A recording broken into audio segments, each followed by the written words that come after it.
Call the meeting back to order. At this time, we will have our Pledge of Allegiance.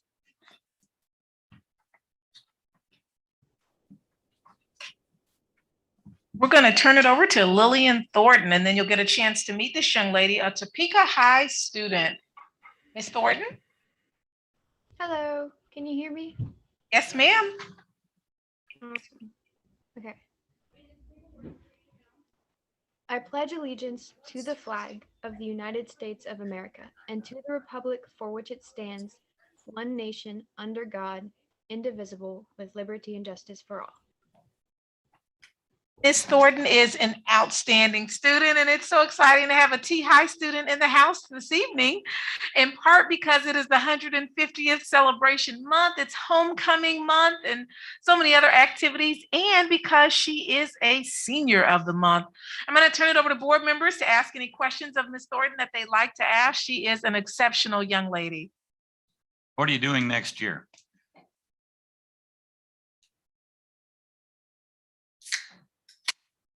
Oh, she may be accidentally muted. We're going to try to unmute her to make sure. Oh, there you go.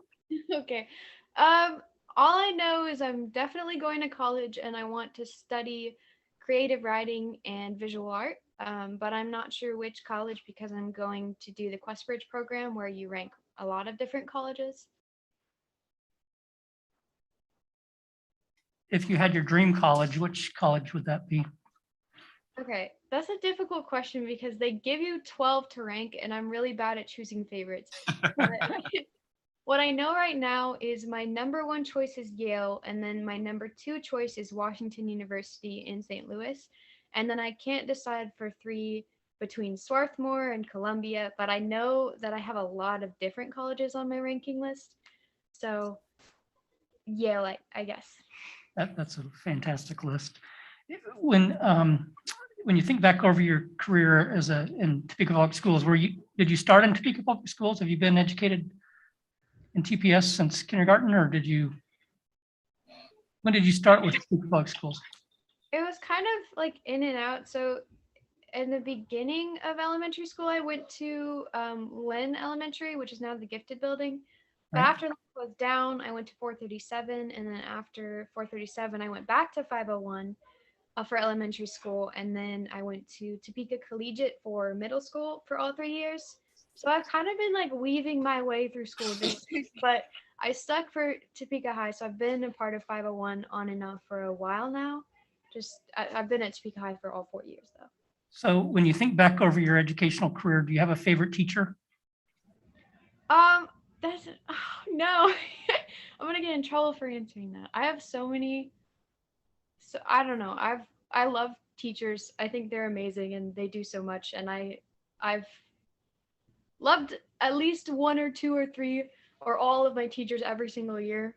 So You have a future as a politician. I can't answer that. I'm sorry. Well, I'm glad you've had so many good teachers that it's so difficult to make a choice. So congratulations. Thank you. Ms. Thornton, we're going to bring up your certificate. We'll be delivering this to you tomorrow. We thank you for doing the pledge. And as a result of doing the pledge, the certificate reads that Topeka Public Schools thanks you for joining us this evening. We know you're still going to be on the screen, so I'm going to turn it back over to the board president. And we'll be talking about you again under school highlights. And you'll see the certificate on the screen for those that are watching. And again, we'll be delivering this to you tomorrow. Thank you. Okay. This time we have a motion to adopt the agenda. Mr. President, I move the board approve the agenda as presented. Is there a second? It's been second. Is there any discussion? Hearing none, ready for the vote. And the vote is open.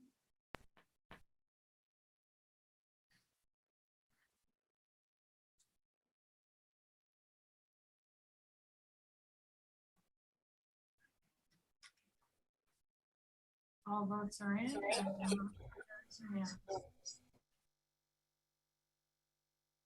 Thank you. Next, the school highlights, Dr. Anderson. We're going to start with a video of, again, Miss Thornton, our senior of the month. So join me in watching the video about Miss Thornton. My name is Lillian Thornton. I'm a senior at Topeka High. I'm in debate and Scholars Bowl, and I do a lot of art. I'm in Green Club. Last year I was the president. It was really fun. I have known Lily since August of 2018. She's kind to everyone. She's open and welcoming, and there's not anyone that she treats without dignity. She's one of the more exceptional students I've had in my career. And I generally am not the most complimentary teacher to students, as students have told other teachers. If Schumann says, "You did good work," or "I think you really had an interesting insight," they know I actually mean it. If you don't challenge your perceptions by surrounding yourself with different opinions, then you get stuck in the same state of mind. So I think it's important to include all kinds of perspectives and people. She always thinks about, can we treat people better? How can we show our love to people? And so as a teacher, it's just rare to find a student with that kind of character. It's a lot of things with Lily. She's obviously brilliant and her GPA is high, but that by itself is not the only thing. She's pushed herself in a lot of different ways. The things that Lily has risen above in her lifetime are things that many people would have not been able to get past. And she has been able to do that in a very amazing way. I've had a lot of things going on, like in my personal life, in the background of school, that's made it very difficult. I had to move a couple times. Last year, like during COVID, I moved twice, and it was very busy, and I had to find a way to maintain like good grades and things like that. So I think that's like probably the most difficult time I've had in high school, but it ended up working out because I had a lot of support systems. Last year, I was selected as a Questbridge College Prep Scholar. And you submit an application, and that application, if you're selected as a finalist, goes to all these colleges. And if you get matched, you get a full tuition, room and board. I was not aware of how big a deal it was until Ms. Schaefer walked me through the process last spring. We haven't had anybody in over a decade that has been selected by Questbridge, so I think that tells you, because we have amazing talent here. My passion is art and writing, and I'm looking at several different colleges, but I was thinking about Washington University in St. Louis.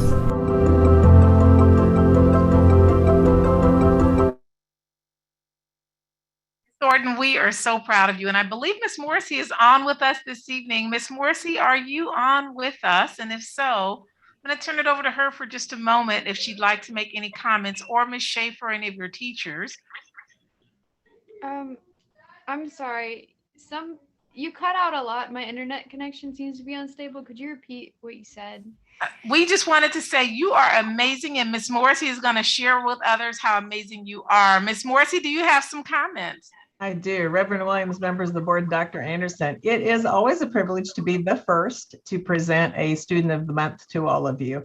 I can tell you that, well, I'm partial to Lily, first of all, because my oldest granddaughter's a Lily. I told her that. So that's extra special and has nothing to do with her. But she's smart. You heard that in it. She's got a 35. She had a 35. And if you're not, most of you are aware, a 36 perfect on an ACT score. And she did that as a junior. So, I mean, that just speaks at 4.5 GPA. I mean, she has done everything she needs. But what makes her special, a lot of kids can test well. They can, go to class and make good grades and have a high GPA. She is passionate about learning, and it's not just for the grade. She just wants to learn. She wants to learn as much as she can. She's like this little sponge that just wants to learn everything possible so that she's ready for that next level. I'm impressed with her involvement.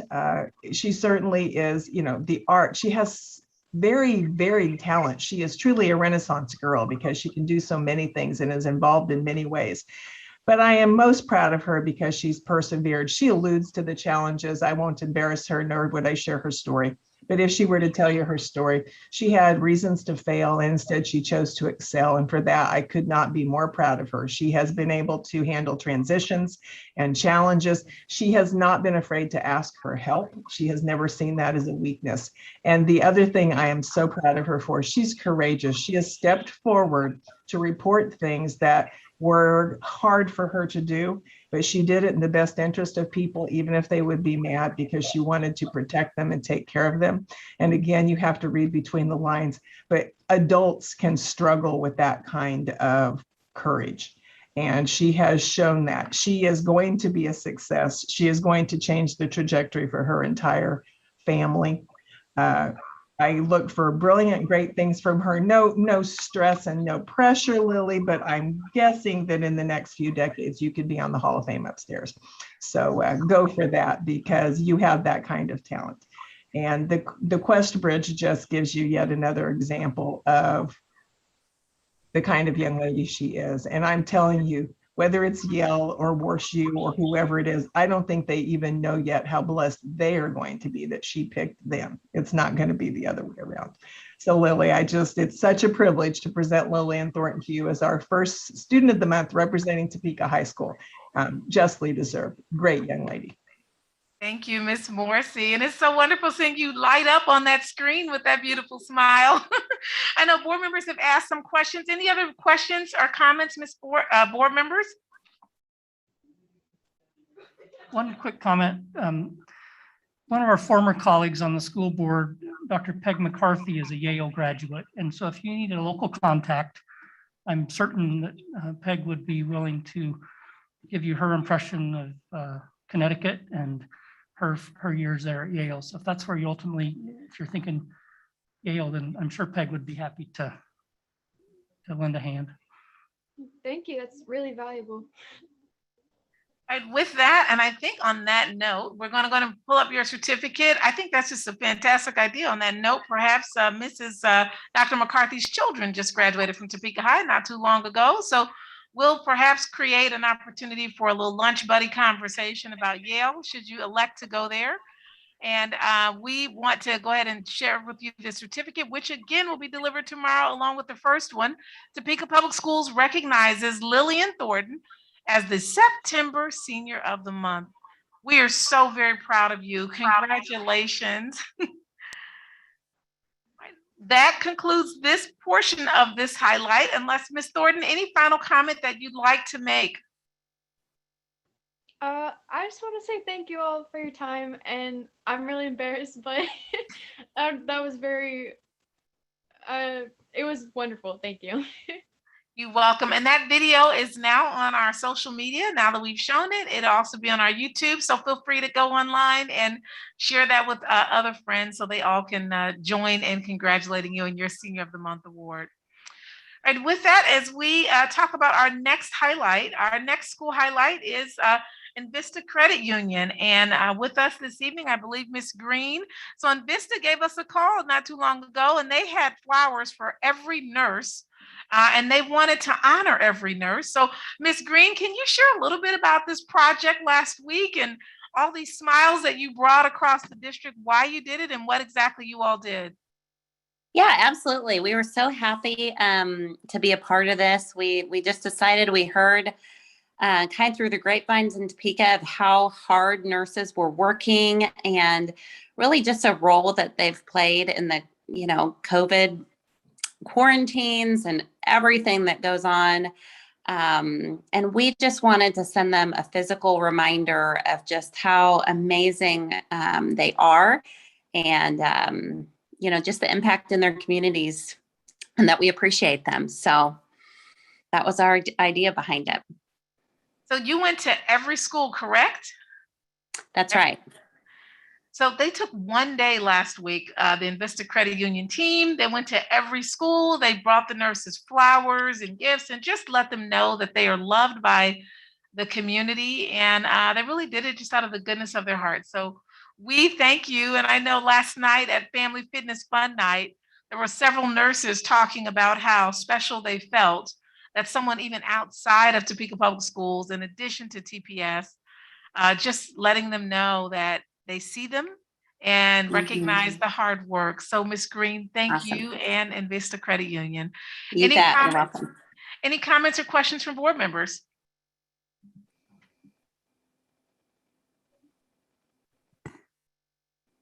We are so thankful that you saw them behind those brick walls. Many times we think we're working really hard and people don't see what's happening. And you showed our nurses that how much appreciated they are in our community. So thank you for even thinking about it. It's just so awesome to have the support from your business community in Vista to help us out like that. So thank you for recognizing them. You're so welcome. And thank you all for everything you're doing. I know this is not an easy season. So. And with that highlight, as we conclude that highlight, for those that are watching, we have some pictures that we took of our nurses within Vista Credit Union team smiling and being loved on. And feel free to go on there and to like those messages and repost. And just let Vista Credit Union know that just as they see us, we also see them. And we thank them for being just an amazing partner in the community. We do have a certificate as well. It'll be sent to or delivered by Dr. Gray to Vista Credit Union. And so look forward to receiving that. That particular certificate says, on behalf of Topeka Public Schools, we award Vista Credit Union and acknowledge them for their continued partnership with Topeka Public Schools. Dr. Gray, do you want to add any final comments? Again, Dr. Anderson, we want to just thank Vista Credit Union for their love and support of our nurses. Again, it brought a lot of smiles to nurses' faces last week. With that highlight, as we conclude that highlight, again, we want the public to also acknowledge Vista Credit Union for supporting schools and health professionals. We do want to let board members know with that last highlight that we want to thank Horace Mann, who has provided lunch, and they're not here. They were here earlier. They came in like little elves at Christmas. And so we just want to let you know that the items that were left for you were from Horace Mann. Horace Mann is also holding sessions for teachers across the district and other staff for investment opportunities for our staff and for retirement planning. Horace Mann, I believe, is listening in. So if anyone wants to make a comment, Mr. Munoz, I'll turn it over to you, sir.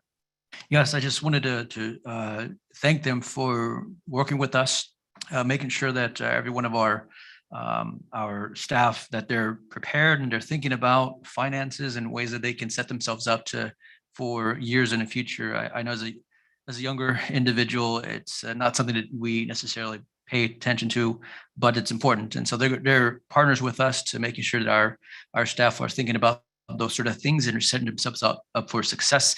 I also ran into them last night at Hummer Sports Park. And so that was great to meet them there, along with lots of other families and just having a lot of fun. So I appreciate what they've done in just a very few, little bit of time that we've partnered with them, and look forward to working together in the future. So thank you again. Thank you, sir. We have two items that we want to bring to your attention. One is a recognition of bravery from one of our staff members from Robinson. Mrs. Stroud is on with us from Robinson Middle School, and I believe the Robinson Middle School principal is also on. She's always working. You can see her standing outside. And so with that, before we get to Ms. Stroud, is the principal on with us, Mr. Leffert, to make a few comments about Ms. Stroud and her bravery and courage at Robinson Middle? Yeah, absolutely. So Reverend Williams, Dr. Anderson, and members of the board, I am Tim Leffert, the principal at Robinson Middle School. And tonight we are here to recognize Kim Stroud, who has been dedicated to Robinson families for quite some time. In fact, I think that she is maybe on her third generation of Robinson families that know her, second generation of Robinson. Keeps it over the right side. And you can see tonight she is out supporting our football team all the way in Council Grove. But tonight we're here to recognize her bravery at lunch. She supervises a couple of our lunches throughout the day. And one particular lunch a couple weeks ago, a student was choking and she had to perform the Heimlich maneuver. And so she did that and the student's airway was cleared. And I can let her talk a little bit more about the event. All right, Ms. Stroud is at a game, so you may hear a little bit of interference in the background, but we'll turn it over to you to share exactly what happened and again, what has led to you being here this evening. Well, I tell you what, if you've been in this business for a while, can you hear me okay? Yes, ma'am.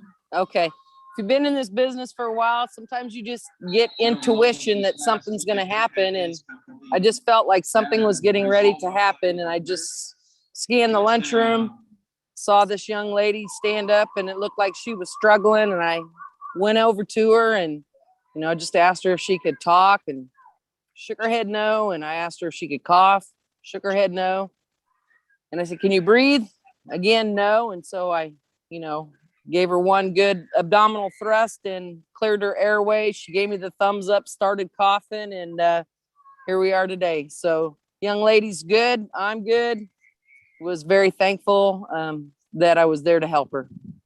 Ms. Stroud, you're incredible. So we had her in the student, but we also knew that board members may want to meet her and ask or questions or make a comment. Ms. Foley, did you have a comment? Yes. Oh, it is so awesome that you say, I just had this instinct. So many of our teachers just have that instinct and realize I need to be more attentive to what I'm thinking and doing and watching. And it shows an experienced teacher. And we just thank you for saving that child's life. And I'm sure she was probably embarrassed by all of it, being her age. But I know that she's going to look back on it and be so grateful to you for what you did. And we appreciate what you did. Watching over our students in our community that way, is pretty incredible. I'm glad you're being recognized for it. Congratulations.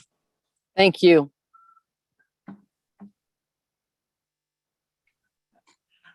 Ms. Stroud, wow. Thank you so much. I'm just very grateful that you exist and that you are here in TPS, and thank you so much. My question is, had you ever done the Heimlich before? I have not actually performed the Heimlich maneuver, but I started training with first aid and Heimlich and CPR when I was in Girl Scouts back in grade school, and then continued it with the Kansas National Guard, and then continued it with through Topeka Public Schools and getting our coaches certified and the athletic directors and ACs.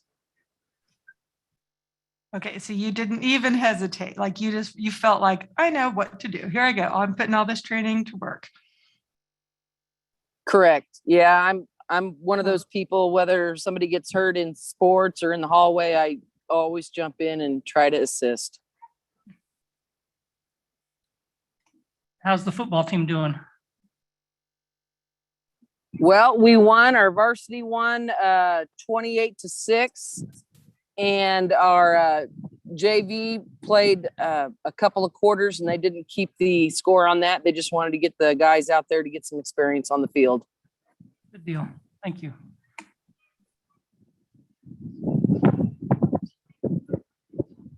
Mr. Stroud, I just wanted to say, this is Lalo Munoz. I just wanted to thank you again for jumping and preparing yourself. We prepare for these sort of situations. As a parent, it gives me assurance to know that when we send our kids off to schools, that yourself and countless others in all of our schools are ready for whatever might arise, and that gives us assurance to know that our staff are looking out for our kids. So thank you again. Thank you. So Ms. Stroud, the certificate reads, Topeka Public Schools District recognizes Kim Stroud for your bravery and heroic actions in saving the life of a student at Robinson Middle School.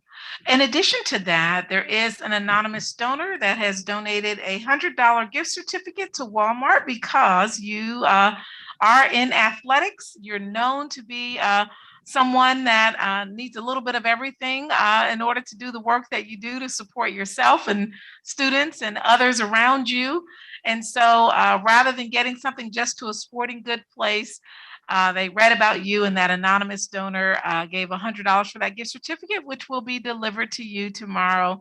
Again, congratulations, and thank you so much for selflessly giving to us.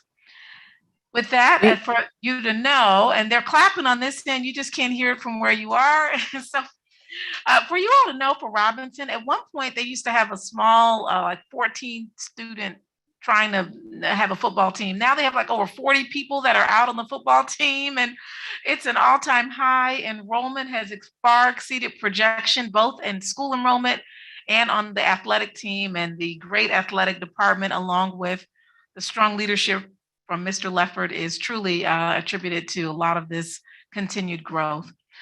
With that highlight, we have our final highlight. Topeka Public Schools is the only K-12 dual language program, and we have Dr. Mejia on with us.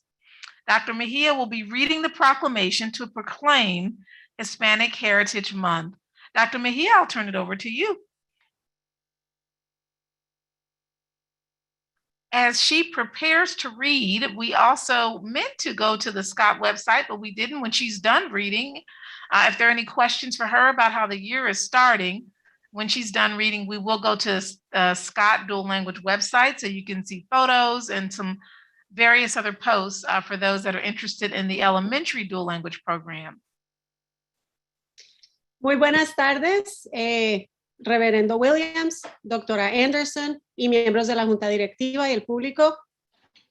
Estoy encantada de estar aquí. Good evening, everybody. Proclamation of Topeka United School District Number 501, Hispanic Heritage Awareness Month, September 15 through October 15, 2021. Whereas each year, September 15 through October 15 is set aside to commemorate the contributions made by Hispanics throughout our nation's history. And whereas it is a month to reflect not only on the past, but also on the future role of Hispanics in the United States.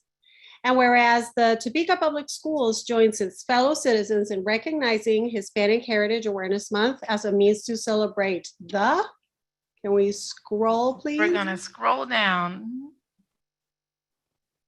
All right. A means to celebrate the Hispanic contributions to our country's culture and heritage. And whereas it is fitting that the board, staff, and students of the Topeka Public Schools USD 501 join the observance, now therefore be it resolved that Topeka Public Schools Unified School District number 501, Topeka, Kansas, does proclaim September 15 through October 15, 2021 as Hispanic Heritage Awareness Month, in appreciation of the dedication and hard work of our school board members who work to create an education system that meets the needs of both today's and tomorrow's children. And be it further resolved that a copy of this proclamation be included in the minutes of the Board of Education meeting September 16, 2021, in witness whereof we, the staff of Topeka Public Schools District number 501, do hereby affix the signature of our superintendent and the official seal of the Board of Education the 16th of September, 2021. Thank you, Dr. Mejia. And with that proclamation being read, any questions about the dual language program as we're on the Scott Dual Language website, or about dual language or Hispanic Heritage Month? We'll turn it over to our board.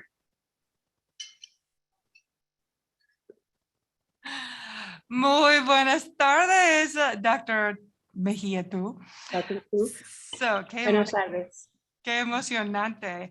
So I wanted to ask you, can you talk to us about the diversity there at Scott Dual Language? Like your staff, your students, like what countries are represented at Scott Dual Language?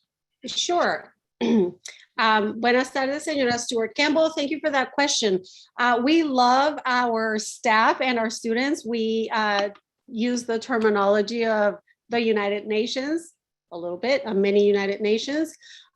We have members of our staff who are from Mexico, from El Salvador, from Spain, from Guatemala, from, I'm trying to remember everybody and hopefully I don't miss anyone, Colombia, from students who are from Guatemala, and Mexico, of course, is represented, which, by the way, today is Mexico's Independence Day. So we were very excited to celebrate that at our school with some cuteness from our students wearing either typical attire, just cute dresses that are, symbolic of their culture. And we had an amazing buffet that our paras actually prepared. And this is one of our magnificent preschool paras, Ms. Valeria Cortez, displaying the delicious food that is typically from Mexico and her typical attire. So yes, it was an exciting day. Thank you for that. I just want to tell everybody, I love Scott Dual Language so much. Both my children attended preschool through 5. So wonderful school, wonderful administrator. Thank you for everything you do. Thank you, Mrs. Stewart Campbell, always for your support. And we miss your kids. They were fantastic students, and having you as a family there always was great. Dr. Morrison. So Dr. Mejia, you quoted multiple countries in South America and Mexico, et cetera. Do you actively recruit those countries? Have they been there for a while? How did you come up with all the teachers? All right. I forgot Puerto Rico. I'm so sorry, my Puerto Rican friends. Okay, so we actively have recruited in Puerto Rico and in Spain. And because we have this culture of being multinational, the word spreads, and we seek to have people here who want to be part of the Scott Dual Language family. And so, it's word of mouth. It is, active recruiting in, of course, our human resources department. So it's a little bit of both word of mouth, publicity, and, active recruitment. So are you having any trouble with retention? For example, with our friends from Spain, they come here on a limited time. So they do turnover every 2 or 3 years. We have people from Puerto Rico who are in their 4th year, so they are committed and stable and love the school, and they keep bringing us people. Actually, I'm happy to say that we are ready to welcome our interpreter translator, who is from, I believe, El Salvador, who was, I don't know if they were recruited, but I had a reference from one of our Puerto Rican teachers. So it's all like word of mouth. But we have a staff member from El Salvador who did student teaching, then did intervention, and then has been teaching at Scott for, I think, 8 or 9 years. So from the very beginning to now, and has developed into, well, she started as a wonderful teacher, but imagine the evolution. We have,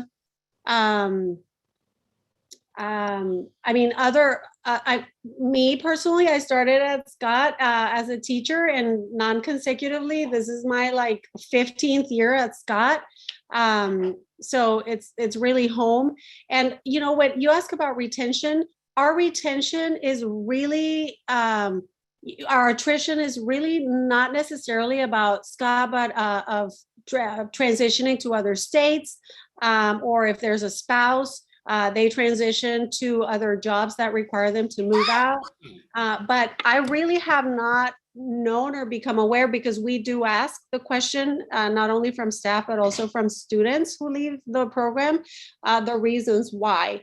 And very few are about, the workload or anything, or, it's not specific to Scott. From the data I have gathered, but for reasons that are outside of our control, or just transitions to a different district or a different state.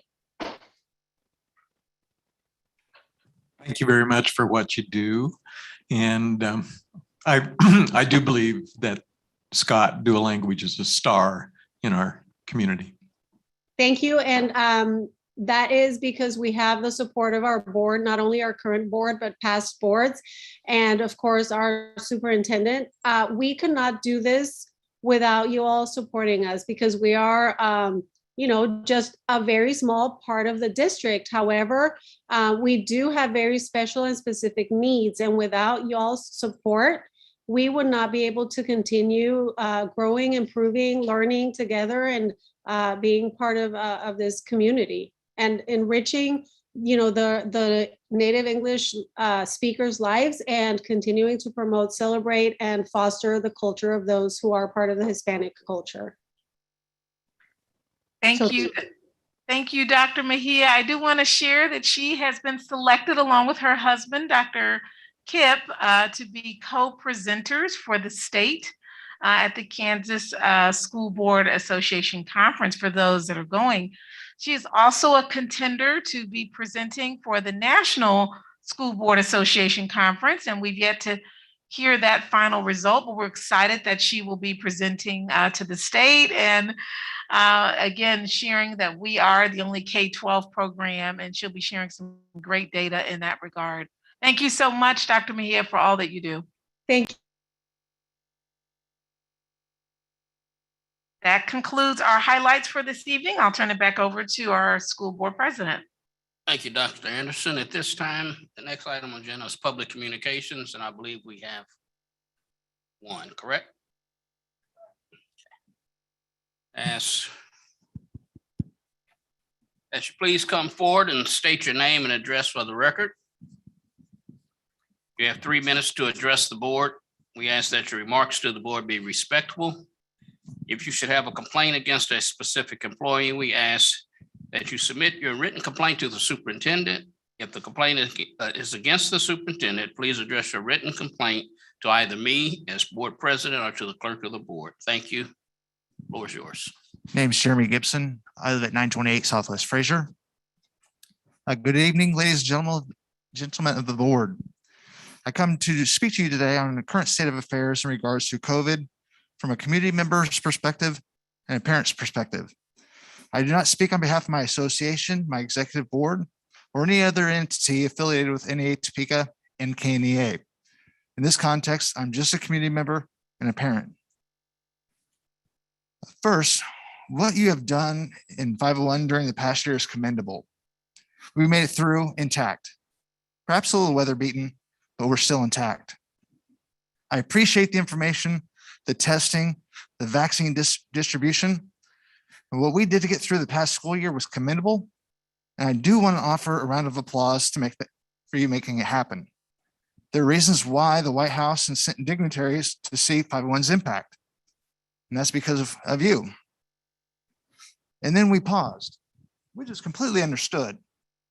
And as I look at the information shared on the parent resource page, the Shawnee County Community Indicator was updated today, and it went to the 5th through September 11th. So, and it's dated, but it was updated today. And for 501s, the district's numbers, when I left the office at 4, it was still sitting at the 3rd. It was the latest update. And that was 13 days ago. And to be 100% transparent, I was not fully engaged in the numbers because much of the school year last year, we spent remote. Now that we are officially forging our way through the school year in our best way possible in the midst of Delta, I, as many of you and community members, are much more observant. And perhaps I'm being overly cautious, but it did catch my attention. Also, while my attention is in other communities and how they're handling this pandemic and how they're getting information out, districts are reporting numbers of students and staff per school. Why is this important? Well, on the surface, it wouldn't be a problem. Why I have to know exactly where the cases are manifesting, but also I'm in and out of buildings as you are in different parts of the community. And it's just, in my mind, it's mindful that we should know where potential hot spots, if that's what we want to call it, where they're at. It's one thing to say in a district of 13,000 that we have 100 cases.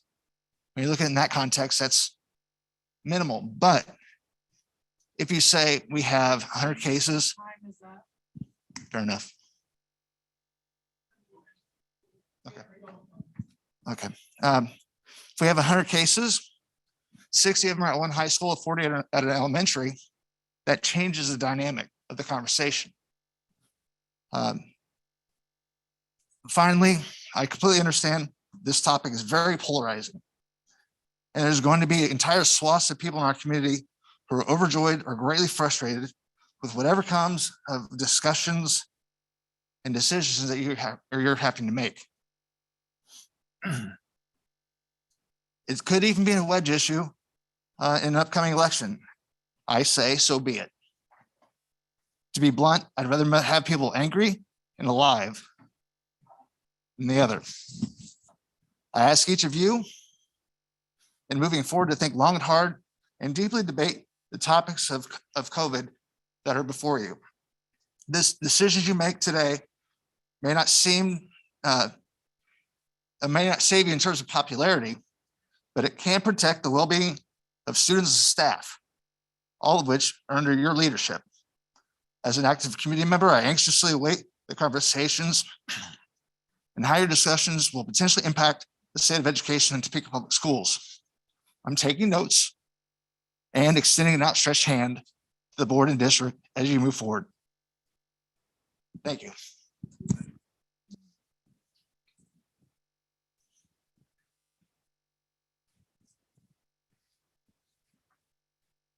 Next item on the agenda is disposition of business by consent. Is there a motion? Mr. President, I move the board approve the items of business by consent as prepared and authorize the board president or superintendent to sign the special project and purchasing contracts for and on behalf of the board. It's been moving. Is there a second? It's been second. Any discussion? Hearing or seeing none, ready for the vote. Vote is open.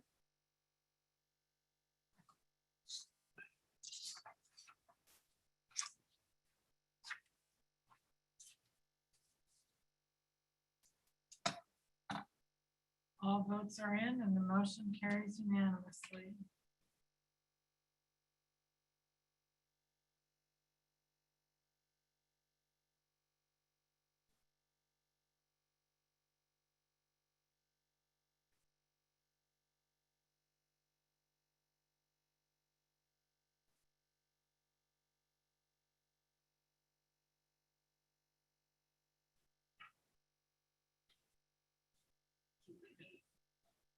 Thank you. As we prepare, the first item is the superintendent's update, and we're going to pull up the scorecard. So I'm so glad that Mr. Gibson shared that. It is on our webpage. So every week on Thursday, that's when that's posted. Since tonight, the board is actually having a discussion about COVID updates or vaccines. We wanted to make sure to share that with you this evening. So we've kind of held it for this evening. But every Thursday, right around 4 o'clock, and we picked 4 o'clock because Shawnee County gives their card somewhere by 4. It can be as late as 3:30, but we've never seen it after that. That's a Shawnee County card, but we're going to make sure we pull up our card as well. So their indicator card is on our main website, and on our website is our card as well. I also forwarded it to you, Mr. Gowan, so you make sure that you have that ready to go. So every Thursday, for anyone that is watching, we share our data. So for right now, as of last week, now the reason we picked these particular dates, we match what Shawnee County does. So Shawnee County just released the September 6th through the 10th. So we released those same dates for the prior week. So we have, in terms of positive students, you'll see about 1%. For staff, it's dropped to 0.8%. At the bottom, you'll see that there are no clusters, so there are no cluster cases in any of our schools. And if there were a cluster, we would make sure that we acknowledge that as well. To date, we've had no clusters. We are really excited that our nurses have started doing the test to learn in cases where students are eligible for that. For the modified quarantine at school. So on Friday, that continues to increase as we have appropriate staffing for that. The board may remember we announced a grant that we wrote and received about 2 or 3 weeks ago. And through that grant, we've been able to hire additional nurses, some who are starting in the immediate future, and some who are starting later. So as they start, we're assigning them to schools, and our current nurses have started testing students who are on quarantine who are eligible to be able to come to school because they've had a close contact, but they are negative. So we've maintained a rate that we believe is low for 13,100 students. We have more than that actually, and for over 2,500 staff. That's our initial update. I'm going to stop to answer questions about that and our scorecard, which is on our website. Of those 18 staff that were positive, were they vaccinated or not? We wouldn't be able to share that as a HIPAA violation, but generally, people who are positive, generally speaking, the trend from the national and local news is that most people who contract the virus are not vaccinated. However, in our case, the majority of our staff are vaccinated based on what we know. And this is based on us offering the vaccine and many of our schools choosing to sign up. But because of those HIPAA rules, we wouldn't be able to tell you who was confirmed or not vaccinated fully. Well, how big a majority? Is it 51% are vaccinated or is it 91? Well, again, people do not have to tell us whether they are vaccinated or not, and we do not ask for that information. But I can share that in February, when we offered vaccinations in our school district, just based on the numbers of people that signed up, we knew just based on overall numbers, we had certainly approximately over 80% that signed up and indicated a desire. Keep in mind that people can get vaccinated in other counties. They can get vaccinated on other jobs, such as some of our paras and other folks work at other places in the evening, such as nursing homes and other places that were vaccinating back in January. So, we know that we had a large number of people across our district, and we believe it's why we only have 18 out of 2,500 staff members that may well be have been positive. Similarly, for our students, we have a very small number relative to the over 13,100 students in our district. We did have a vaccination clinic last night, and that's our 9th vaccination clinic, sir. The parents of the children in those classrooms with positive COVID testing, teachers probably aren't too happy about that. Our health insurance costs are going up. I wonder if we shouldn't charge those who deny vaccination another $100 or $200 a month, because they're going to be more expensive when they get COVID. Just a suggestion.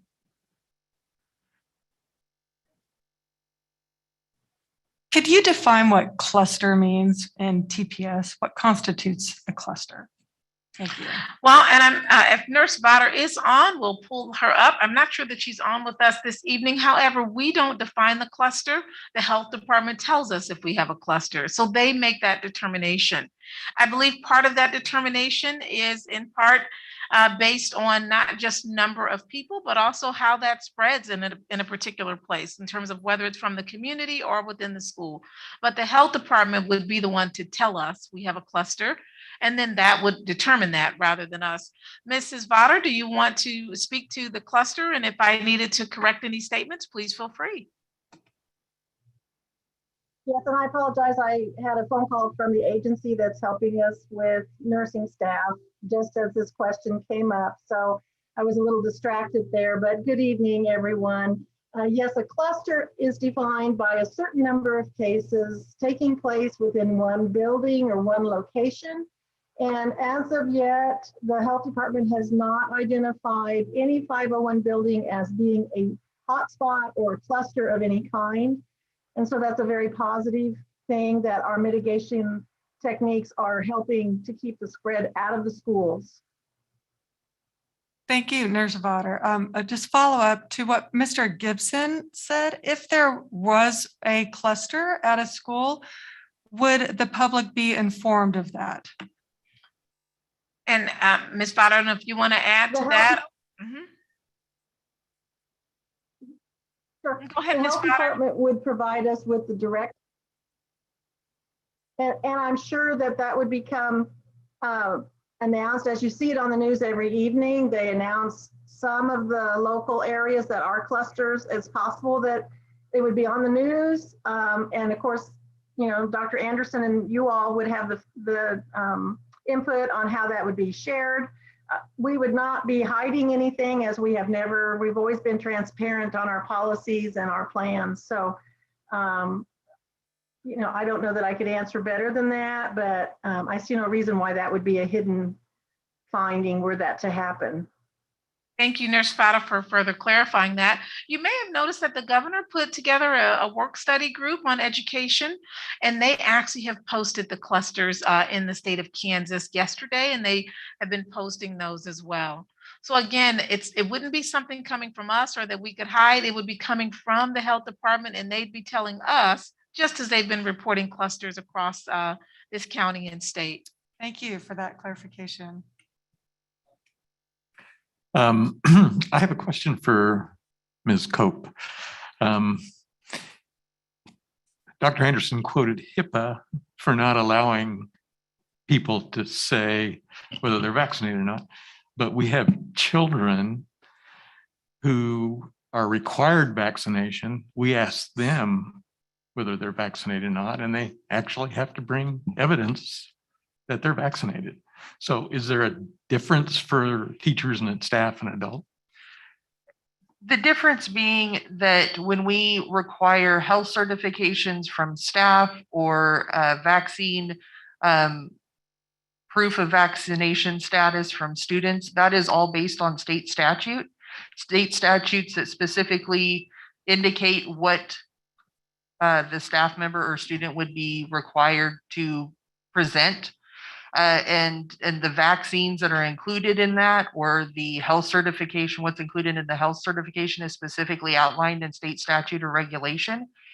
At this point, COVID-19 is not one of those that is identified. So as an employer, from the employee side, we have to be careful from an ADA perspective about asking certain questions, how we ask those questions of staff, and then sharing that information. There are certainly confidentiality issues that would come up if we were to discuss that. So it's coming from a couple of different angles. So yes, there are certainly statutes that do specify what would be needed to be provided, but COVID-19 at this time is not included in those. And so that's the distinction.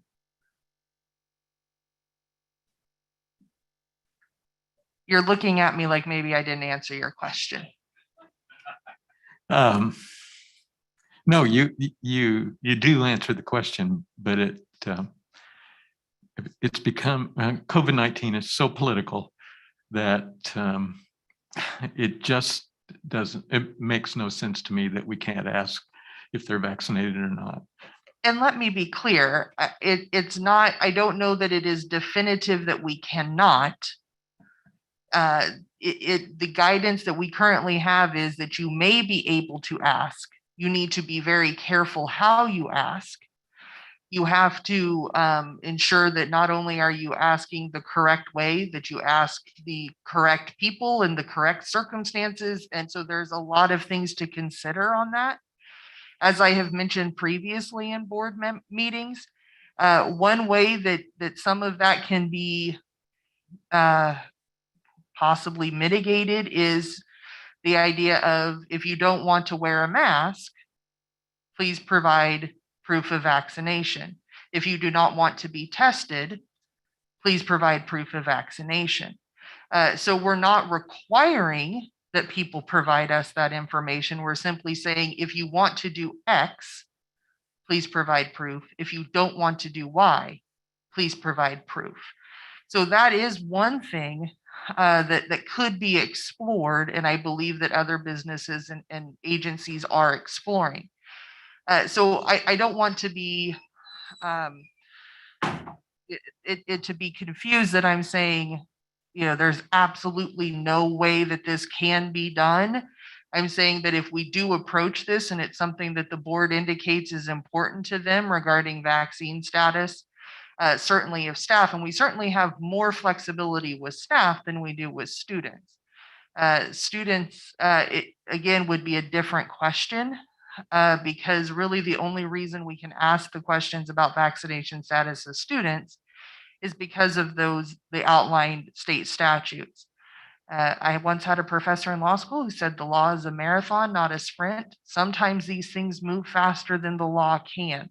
So we're having to, continue to work within the frameworks that we have currently, and then just adjust, as we move through. So, I'm happy to have these conversations, but I don't know that I can give you a succinct or perfect answer. Thank you, Ms. Cope. And from what she shared as an example to that cautious movement forward in language, there are other changes, such as the most recent federal mandate from the Biden administration regarding mandated vaccinations for federal employees, which would impact potentially some federally funded facilities, such as a Head Start type of facility. And so as we explore what does that mean and what is the language that we need to say to make sure that we can appropriately address any particular facility that would fall under that. So again, that cautious statement and language is certainly being guided well by Ms. Cope.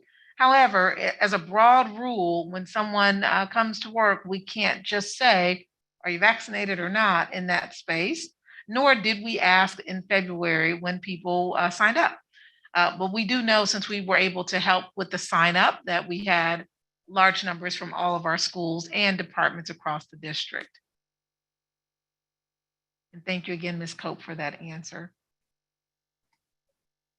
Mike, just to give you my personal experience with my employer, who hires a bevy of lawyers, we were surveyed pre-Delta and asked essentially, this was where masks were made optional for people who were vaccinated. You can either show your proof of vaccination, or if you elect not to reveal your vaccination status, then that was an option as well. We assume those who chose the latter were not vaccinated, but we don't know that, and it was a closely held secret with our HR department. So I think there's, as Ms. Cope indicated, there's ways you can ask that question if we wanted to get at that question. But we're all wearing masks now. We all want to be safe, so I think it's a little bit moot for now. Ms. Foley had I have two more comments real quick. One was, I think the cluster comment addresses Mr. Gibson's concern. And if we had a cluster, I would hope would be transparent and proactive in our communication to the parents of those affected classrooms or something, and say, hey, we've had a cluster in the third grade at so-and-so school or whatever. But I think we've, without getting into each school, we've addressed from the health department perspective, I think we've addressed that as long as we're fully transparent. And then the final thing, you mentioned test to learn, and I didn't understand completely what that was. And I wondered if you could expand on that a little bit, just so I fully understand that concept. Yes, and I invite if Ms. Botter wants to make a comment. However, we applied for a grant for students who are on quarantine that may qualify for a modified quarantine, who perhaps had a close contact, but they're not positive.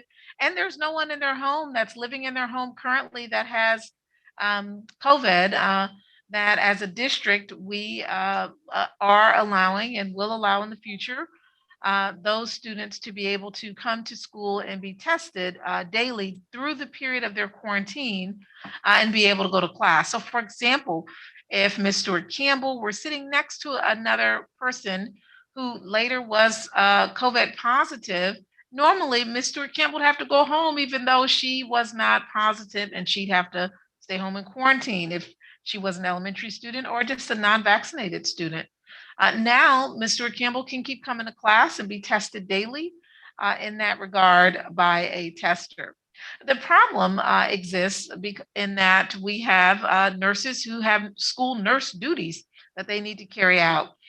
Fortunately, because our numbers are quite low, as you can see, the quarantine testing would not have a significant impact, but doing that every day certainly would have some impact every morning.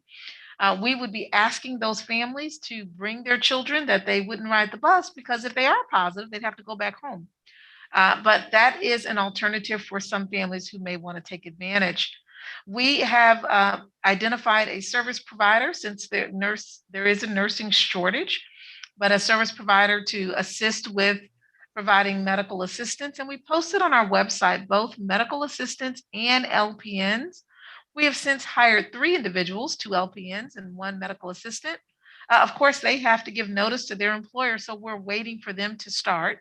But in the meantime, the service provider can start immediately and provide about 15 of those nurses at this time to do testing and to be available throughout the day for COVID tracing and other matters. The most recent partnership, we just have to thank Washburn University. We made 1 phone call this week, and just kind of out of the blue, I cold called, and that cold call went warm real quick. In that, they shared they have Black baccalaureate nurses, people who are getting their degree in nursing. And once they get past that first year, they're available to do things like testing. And certainly for those that needed that added employment for just 7 a.m. to 9 a.m., those individuals, about 7 of them shared they had an interest and look forward to applying in the near future. So we anticipate adding people over the course of this year through the grant funds to do the testing for Test to Learn.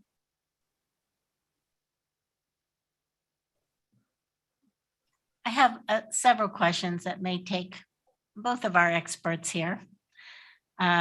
First, what type of testing are we using? I know we have several different tests that can be used now. So what testing are we using? My next question is, are we able to use it on all of our students? Is there any age limit? And the last question is, parents have to give permission for the testing? I mean, if a student comes in and we think they walk into their nurse and they think they have COVID, we don't just test them on the spot, correct? There is a parental consent form that families would have to sign, and they do have to give consent. Now, with the answer to that final question, answering the final one first, I'm going to turn it over to Mrs. Vader to share what kind of testing and can it be given to students of any age, at least elementary through 12th grade or beyond. Yes, the testing that we're using currently, right now we have the rapid Binax Now COVID antigen cards that we have available from KDHE. We are expecting the rapid PCR tests to be delivered soon. We're waiting for those as well from KDHE. And in addition, there will be rapid strep and rapid influenza testing that we will be able to offer. And yes, it must be written consent available before we test. And as far as age group, it's going to be available for any student, kindergarten through 12, possibly preschool. It's going to depend a lot on the student and how well they would tolerate such a test. And of course, if the student resists or causes, creates any kind of no, I don't want that, we would stop and tell the parent maybe to call their physician, because we don't want to cause any undue stress, but we do want to offer the testing as an aid and assistant to the parent and family. Thank you. I'm glad to hear that, we don't want that negative feeling at schools that could happen in testing like this, that happens for doctors' offices. So I appreciate that consideration. And thank you for answering my questions. I appreciate that. Thank you for what you're doing. Did you get flowers from Invista? Ms. Vader, did you get some flowers? I did not put my name on the list, no. Oh, she didn't put her name on the list? I wanted my staff to have that honor, so I lived through them, so they got the honor that day, which they deserve, well deserved. And Vista called her in, Dr. Gray, and she provided the list. She is one of the most humble individuals. And for those that didn't know, she's like the third generation. Her sister, and her mother were all the prior nurse supervisors. So just Dr. Putnam, her sister, who retired before she took the job, is actually came out of retirement last year and this year to help her because of the number of things that we have to juggle through the pandemic. She is quite exceptional, and we're so fortunate to have Ms. Fodder. Please accept our mental flowers to you. You deserve them. You have done extraordinary things over the last almost 2 years now. So thank you. Thank you. I appreciate it. Are there any other questions for me? We know that you have a COVID discussion. You might be talking about vaccines or other matters. If you choose to have that discussion, it's on the agenda. We just wanted to give you that general update under the superintendent's report. And if there are no other questions, we are excited to tell you about major maintenance. And Mr. Seitz is with us to share about that. Okay. Yeah. So is Nurse Vaughter? She's still on the line? She is still there. Okay. I also wanted to tell you thank you so much to you and all your nurses for everything you're doing. I didn't think about this until Ms. Bully asked, and then you know how this works. Then it led me to have yet another question. Okay. So this test to learn, my two questions. One, is it in every school? So let's say there's a seventh grader who's showing symptoms. Is there the staff and the resources available like right now to give that student that rapid test? And then I also want to know how long until there are results. And then about the written consent, at what point do the parents get this consent? Because I know I haven't gotten any. I haven't signed anything. So like at what point do the parents sign? So because better to do it sooner than later. As Ms. Fodder answers this question, now test to learn is if you don't have symptoms and you're close contact or household contact and you want to continue to come to school. So to come to school the next day, your parent would bring you with that consent, and they'd be given the consent to sign. They'd be called the day before and given a letter that if you'd like to come, bring your child, here's the consent form, kind of like the doctor's office, or it'll be emailed. So that's the test to learn. It's if you don't have symptoms and you're just a close contact and you want to continue to come to school. Ms. Vaughter, did you want to add to that?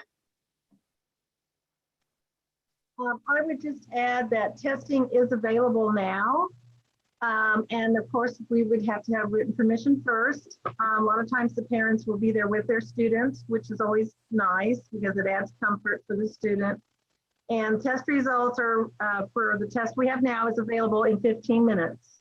So it's a rapid test. We time it and we read it at 15 minutes, and whatever the result is, that's what we write down and record. And so we are testing now and have been for the last couple of weeks. Actually, the testing's been available all year, but it's become, and even last year, but it's become more common in the recent week or two. And that's at every school, every building. It is available at every building. Right. But the additional staff is not at every school yet. So we have told our nurses we would not burden them with this extra task fully just yet, and we're rolling it out. If a parent, and right now, most schools don't have a lot of students that would need to take that. I called one building and they said I'd have one student if that were offered today. And that was a building yesterday, one of our elementary schools, as I was just spot checking what's going to be the impact on our current nurses. Because again, the service provider that will be providing 15 nurses has the first 6 ready to go. But again, it may be some time over the course of these next few weeks to get enough staff to be testing at all 30 sites first thing in the morning, because that's the other piece. But yes, our current nurses all have the kits. Ms. Vaughter passed those out. And they're ready to use those kits as needed at every site. Okay, thank you. I have just one last question. Yeah, I think we've done a great job of being transparent and making sure that everybody knows, what's going on in our schools. But is there any reason why we can't have our scorecard just go that extra mile in terms of transparency? Yeah, we do have. We're going to go to the website. Mr. Gowan, can you go to the website? We actually post a scorecard and most of our staff use it and look at that. We knew you had a COVID discussion this evening, so we wanted to make sure to kind of align it with the board meeting. But generally it's up at 4:00. We try not to beat the Shawnee County scorecard. So we give them all day to get theirs up. And then we put ours up and theirs on our website. We do want all families to know where that is. So if you go to the main web page, on that main web page, and I'm sorry, this is Dr. Gray's baby. So Dr. Gray, do you want to take us to the TPS resource and speak to that, sir? Yes, thank you so much, Dr. Anderson. So again, if you go to our main webpage and then you have TPS parent, I think it looks resource, parent okay. resource. And then you're going to scroll down to the middle of the page and you'll keep going, Mr. Gowan. And you're going to see some other important resources. If you stop there, you're going to see our Shawnee County COVID communicator indicator rating scorecard first, which is this week. And you see the TPS scorecard as well, along with a narrative. And if you scroll down just a little bit more, you will see some of the mitigation strategies that we're using to keep staff and students safe. If you scroll back up, again, that is our scorecard. And many parents and the DCAC teachers have just commented and thanked Dr. Gray on the scorecard ever since we've been using it. And it is posted, but it is posted on Thursdays. And the media has reported on where we have it at as well. My question was just about the breakdown. I've looked at a couple while we've been talking. I've looked in, and if there's a way that we can be as transparent as possible and a breakdown, is there any reason why we can't do that? Or I don't know. Last year, with the district reopening plan, our staff came together, and this is the way the scorecard was created last year, and this is what we agreed on would be the clearest way. If you may recall, last year we also had colors, but the district team, the COVID reopening team, the colors was not something that was unanimously agreed on. So we felt to make sure to be transparent in sharing, here's how many students overall, and not identifying an East Topekan or West Topekan school above another, but to say, here's overall, here's the percentage, and then to assure people there are no clusters. That was the main piece that people really wanted to know. What's the overall number and percentage, and are there clusters or not? Much like Shawnee County does across the community. So that's how we've chosen as a district reopening team to report that, sir. So my only addition, I think, would be to include trend. I mean, what was it last week? Yeah. We'll put that in the narrative and we'll be sure to add that tomorrow morning. I would also like, I have concern when we give out building data. So I believe your students go to Scott Magnet School, Mr. Munoz. So we have one student in the building that is positive for COVID. And we say there's just one student. And then everybody's wanting to know who that one student is.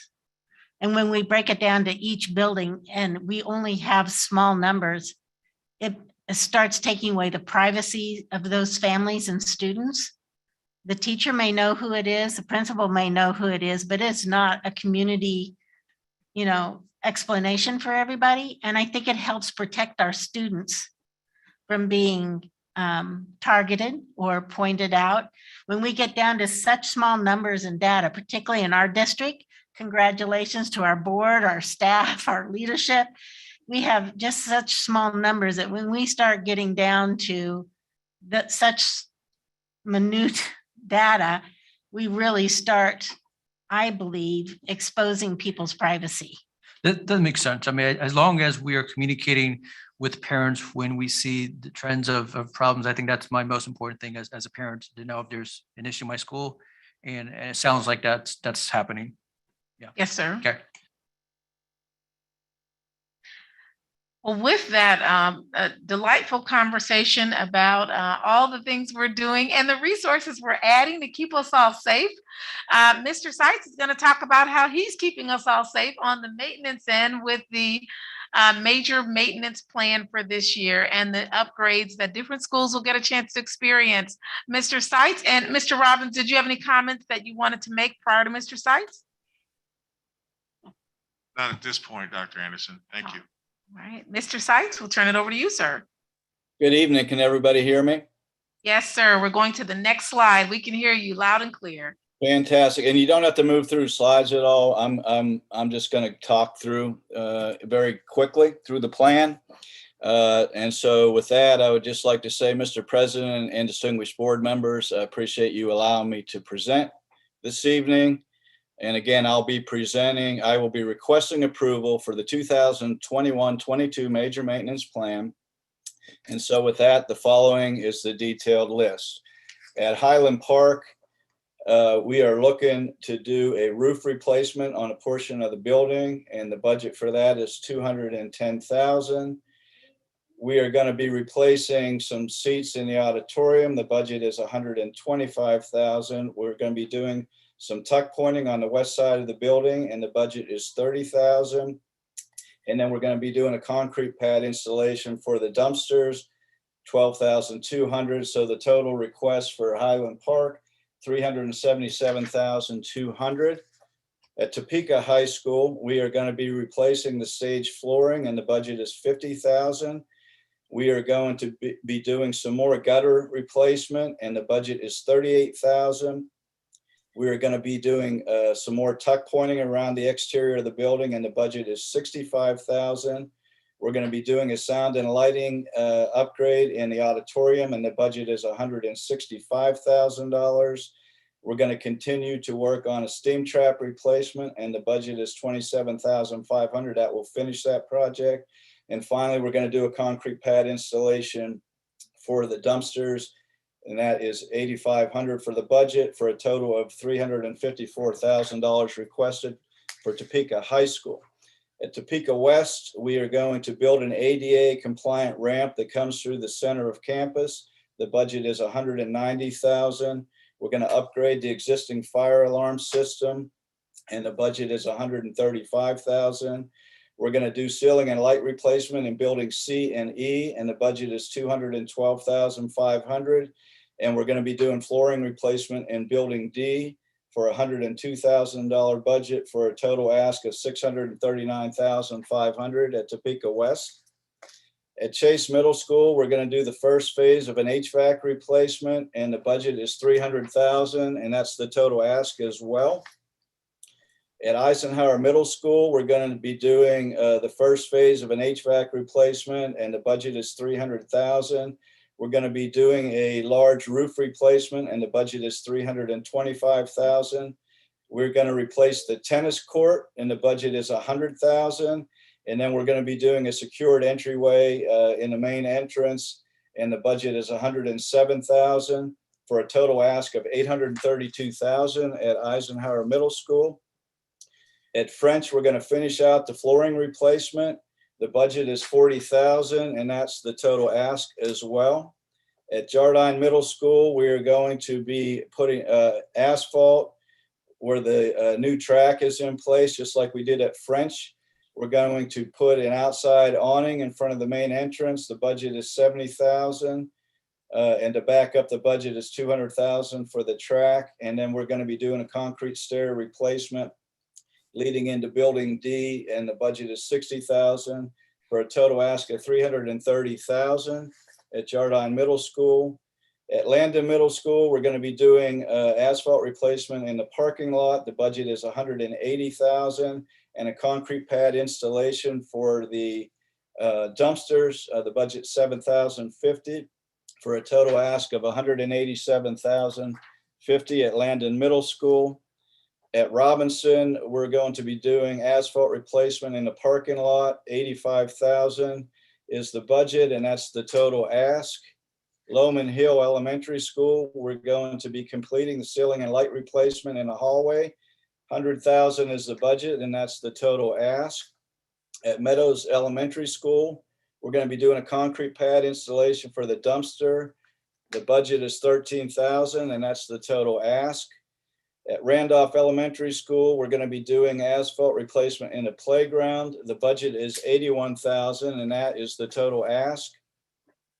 Ross Elementary School, we're going to be doing some rooftop replacement in the east area of the building, and the budget is $130,000. We're going to start replacing univents in the school as phase one. The budget is $225,000. And then we're going to do window and door replacement project, and the budget is $500,000 for a total ask of $855,000 at Ross Elementary School. At Williams Magnet School, we're going to do a concrete pad installation for the dumpsters. The budget is $10,750, and that's the total ask as well. At Burnett Center, we're going to move into the next phase of replacing the ceiling fan coils. The budget is $120,000, and that is the total ask. At Hope Street Academy, we're going to be doing a roof replacement in a portion of that building, and the budget is $75,000, and that is the total ask. At Hummer Sports Park, we're going to replace a portion of the parking lot adjacent to the soccer field. The budget is $100,000, and that is the total ask. At the information technology side of the Hope Street building, we're going to install new carpet in the support and applications room. The budget is $12,000, and that is the total ask. At Lynn Education Center in the downstairs area, we are going to do ceiling and light replacement in the classrooms. The budget is $50,000, and that is the total ask. At the service center, we're going to do a boiler replacement. The budget is $175,000, and that is the total ask. At Shaner Early Learning Academy, we're going to do a concrete pad installation for the dumpster. The budget is $13,500, and that is the total ask. And then finally, at Sheldon Child Development Center, we are going to do phase one of the ceiling and light replacement in the classrooms. The budget is $85,000, and that is the total ask, making a total ask in amount of $4,835,000. And with that, that'll conclude my presentation, and I will open it up to any questions at this time. I have just two questions. One, and tell me, Robinson tennis courts, are they done or? They are. It's exciting.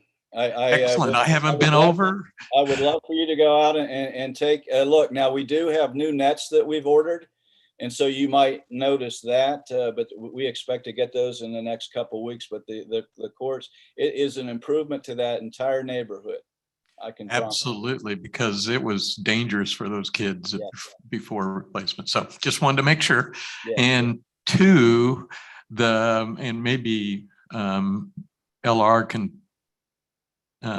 tell us about Hummer Sports Park. Does this financing come out of our budget, or does it come out of the Hummer Sports Park budget? So I'll answer first, because it does come from LR, working with the folks that deal with that, the sports fund, is that we don't discuss that ahead of time when we put the Hummer projects on there. And then Mr. Robbins will discuss that after the fact, after I believe he has meetings with, I believe there's a committee that deals with the sports park fund, and then he will tell me that at a later time. So I'll be quiet and let Mr. Robbins talk. So. I think that Mr. Sykes pretty well explained it. Still under negotiation, is that what you're saying? We will go ahead and plan the project. At worst case scenario, it will be with capital outlay. But we, particularly with Dr. Mickelson's representation on their finance committee, he usually lets me know when he finds out what dollars might be available for us to use for projects. When I have that, then there's a process that we go through, which is a formal letter requesting access to those funds so that we can apply them to projects there at Hummer. So the Topeka School foundation has three main funds. One is the Hummer Sports Park. One is the Highlander from to support Highland Park students that we got as a result of the TV show. And the third is just a regular foundation fund to support teachers. And there's a limit to the number of dollars that we allow to be taken from that account, so it doesn't deplete the account. We meet quarterly and I give LR the report once that meeting concludes. I think we kind of spent it down last, I think we replaced turf or something as I recall, so I'm not sure how much money will be available for asphalt parking lots, but. And we use also, it was over 200,000 that we received last year that we applied to the project there in the natatorium.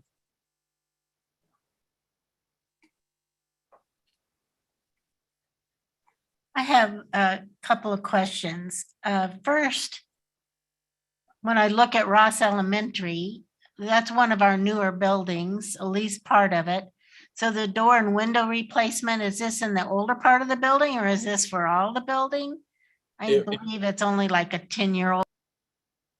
Right, it would be in the old wing. And so basically with the window and door replacement projects we've done over the years, in 8 years that I've been here, is we've been focusing on the elementary schools, and we've gone pretty far down through. And so again, those conversations go with Mr. Robbins and I, and we felt like that the old part of Ross was in need of this, and that's where that work would get done.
weatherized surface.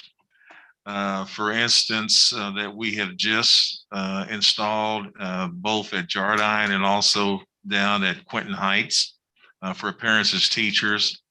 It carries a price tag of about $100,000. So, it is the best way to go, but it's also quite an expensive way to go. The track that we're doing at Jardine is similar to the asphalt track that we just installed this past year at French. We're trying to work our way through the middle schools, doing away with the either the grass and cinder tracks that exist in all of those facilities and try to replace them and upgrade them with the asphalt.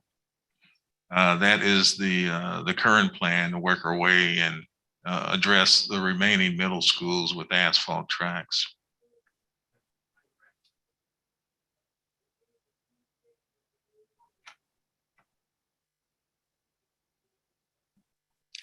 But one other thing I might add for the board, as we look at our major maintenance plan for this year, please be mindful of the fact that due to the pandemic, this is going to be a pretty fluid situation. Even though we have 41 projects planned at a cost of about $4.8 million, we're already hearing that it's difficult for pricing to be held by some of these contractors when it comes to material. At present, we just heard this week that some contractors are telling us, take for instance for roof replacement, roof repair, that they will guarantee prices for 30 days, but the material itself, they're estimating that it's going to be 90 days before they take delivery because of the pandemic. And when they do finally take delivery, if that material has increased in price, then they're going to increase accordingly the price for that particular project. So we could find ourselves in a situation, because we're months out on some of these planned projects, that some of the estimates that Mr. Seitz shared with you, the cost could increase, which means that in order for us to stay within our budget of the $4.8 million, that we may have to start to prioritize which projects we do and which ones may have to drop off for this year.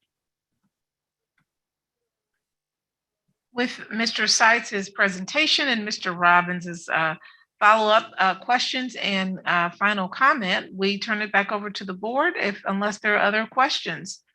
We do apologize for those that were watching that brief pause or delay. Was just a little technical difficulty, but we trust everyone is online or can sign right back in. I will turn it over to our board. That concludes our presentation. Thank you, Dr. Anderson. At this time, next item on the agenda, we have one discussion item, COVID update. All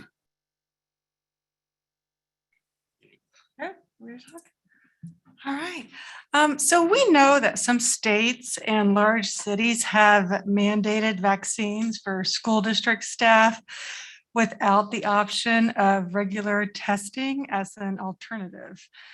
And so we're now starting to hear about school districts considering mandating the vaccine for students, for eligible students 12 and up, in order to attend in person. LA Unified is the only district I know of as of now who is doing this, but I'm sure it's just a matter of time before some other districts mandate for students as well. And then, of course, President Biden addressed the nation 1 week ago today, asking that any employer with more than 100 employees require the jab or weekly testing. So I just would like for us all to talk about the pros and the cons. If TPS were to require that its staff get vaccinated, or have the option of a weekly or a twice a week testing in lieu of vaccination. So let's chat. So I'll respond because I asked Dr. Watson that when the second gentleman came, if we could require that. And he said the state legislature passed a law, and Mr. Cope may want to chime in if I misspeak, but passed a law last session that made it illegal to mandate the vaccination for state employees. And he said, and I said, so teachers are state employees? And he said, that's subject to legal discussion, but his assessment was yes. So I don't know if is that your understanding of the situation, Ms. Cope? I don't know that I would say that yes, there would be a debate about whether that is the case or not. So I would say that I think with some of the legislation that was passed last session, that we can anticipate that this will probably be addressed again in the next session, and that we should be, mindful of that and continue to watch any legislation that is proposed and passed. So all of those things are things to consider as we have these discussions. But what if we don't want to wait for this next legislative session that won't end until, Are we talking testing or mandated vaccine? I think mandated vaccine, right, Mr. Campbell? Or both. I mean, I think it's if staff would elect not to be vaccinated, then they would be subjected to regular Right. testing. And I think it's important to be clear the difference between a mandated vaccination, which is you will be vaccinated, versus you are going to be tested unless you can prove vaccination status. I think there is a clear distinction between those two things. So a mandatory vaccination would be, if you want to work for Topeka Public Schools, you must be vaccinated unless some sort of an exemption would apply, which there are a handful. Well, a handful may be an overstatement, at least two that I can think of off the top of my head. And then a testing program that an individual who can prove vaccination status can opt out of. So those are two things that I think it's important to be clear that those are two separate things, and to be mindful of which path we're looking down. So are both legal? Or do you know? I mean, Yes, I think a clearer path would definitely be the testing or vaccine. A mandated vaccine from the EEOC standpoint, and I think this is a discussion we've had at previous board meetings. From the EEOC standpoint, yes, they believe that employers can require employees be vaccinated. Of course, we have to be mindful of certain ADA accommodations. We have to be mindful of certain religious accommodations and those types of things when implementing such programs. We then would go down to the state level. So the indication from the EEOC is that there's not a federal prohibition as long as you're mindful of certain exceptions. We would then need to look closer at the state ramifications, any legislation that was passed, whether that would apply to our employees or not. Possible, just ensuring that we're not in violation of any Professional Negotiations Act, which I don't think we would be, but again, I haven't dug right into that. There would certainly be things that we would need to examine before, or I would encourage the board to examine prior to making that step. I think it would be to do my due diligence that we would have to examine all of those aspects if that was the direction we were going to move.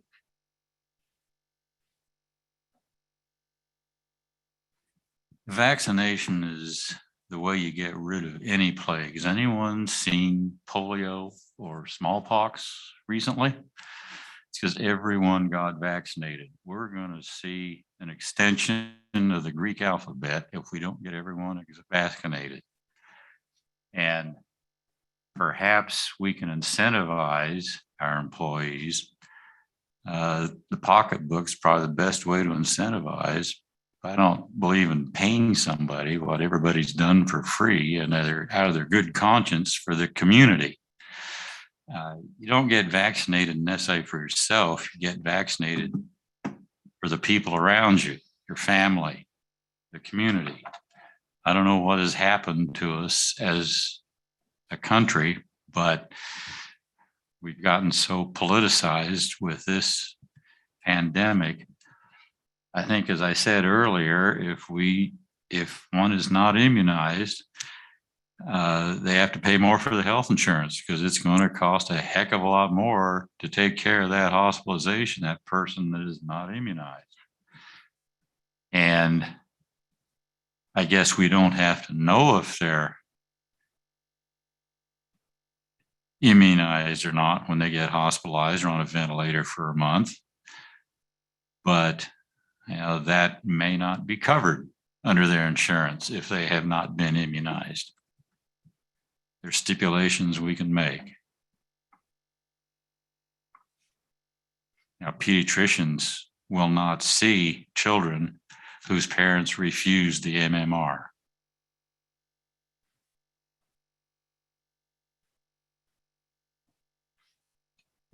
Stuart Campbell, one of the things that makes it hard for me as we sort of have this discussion is that we don't know what the rate of vaccination is among staff. I mean, if it was 80% in February or March, whenever this opened up to our staff, and given that we've had this lull, but we also had Delta variant, where I imagine more individuals went to get their vaccination. How could we make a decision on this if we don't have sort of if we don't know whether it's an issue or not among staff? I don't know. And I don't know how do we go about to figure that out.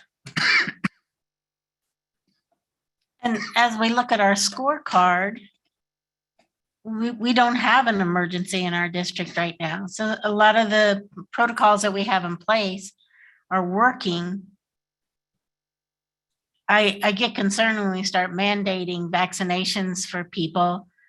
Do we stop with our staff? Do we go into our paraprofessionals? Do we go into our children? That concerns me. If we had a lot of clusters going on, I would think we need to address this much stronger. But at this particular time, and we may have that, but I think we've done such a good job in our district of mitigating so much of this pandemic. Obviously, our numbers are showing we're doing very well, that I don't know that that we take action on this soon, but keep it on our burner and talk about it and request our attorney to look into some of the questions that were asked tonight to give us more information and maybe find out. I'm not sure how we can find out exactly who's been vaccinated. It really is a legal question to say, you have to tell us if you're vaccinated or unvaccinated. But I think at this particular moment, our numbers look fantastic. We are not having clusters. We're not having a huge outbreak. We would certainly request that all of our staff get vaccinated. If you're not vaccinated, please do so. We have the majority of our population not vaccinated. All of our young students are not vaccinated. And we are concerned about the chance that you are taking, and we don't want you ill for a multitude of reasons, but mainly personal reasons. We don't want anything to happen to you. But I don't know if right now is the time to take this on without finding out more through our legal department that's been asked tonight. And as we watch our data throughout the next few months, and I pray that it stays as low as it is right now. I'm just very proud of what it looks like, and thank our district for spending our ESSER money so wisely to help us through this. I do have a concern, though, of empowering our staff and our principals on mask mandates. We did pass as a board mask reopening, that all students and staff wear their masks and wear them correctly. And of course, we know there's going to be some pushback on that. And I think our staff and our principals are feeling that pushback. And I think we need to give them the power to say the board has mandated that masks are worn if you're going to attend our schools to protect your child and all the other children and staff in our buildings. And that they're able to do, are empowered for that. Thank you. I see this differently. I don't think 18 staff people with COVID is good, no matter what. And the reason I see it from the point of view of my daughter taking care of COVID patients in the intensive care unit, you know, having 4 or 5 die in a particular night. You know, everybody needs to be vaccinated. There's a very good article that I just read today from New England Journal of Medicine. Parents or people in the household that are vaccinated, the people in the household, the children, you know, all the other people that are exposed, if you're vaccinated, those children don't get sick. If you're unvaccinated, it's 3 or 4 times the passing of that COVID infection to the people in the household.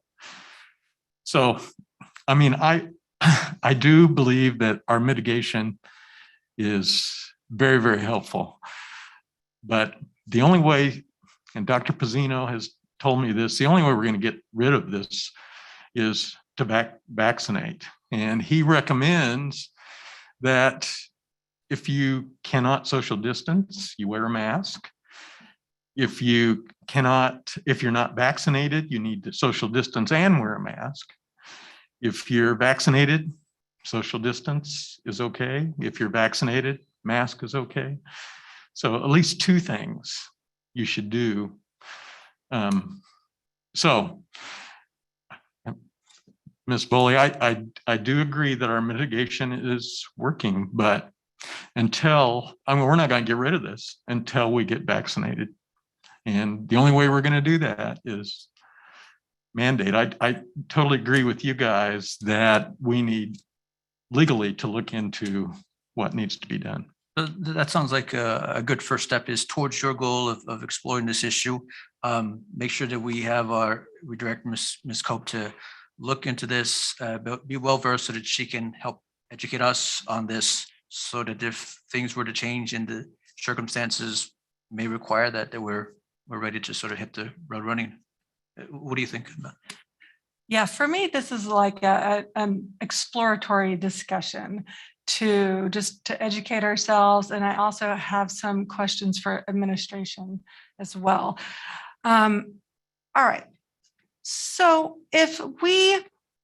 I've leaned much more towards not requiring that everybody be vaccinated, but a choice, vaccinated or be tested regularly. And then I spoke with Dr. Morrison here about how much would that really need to be to actually tell us whether or not somebody may be contagious with the virus. And so that leads me to, okay, if the board were to decide at some point in time, maybe when our numbers, not when, let's pray that they go lower than they are now, and they're already low.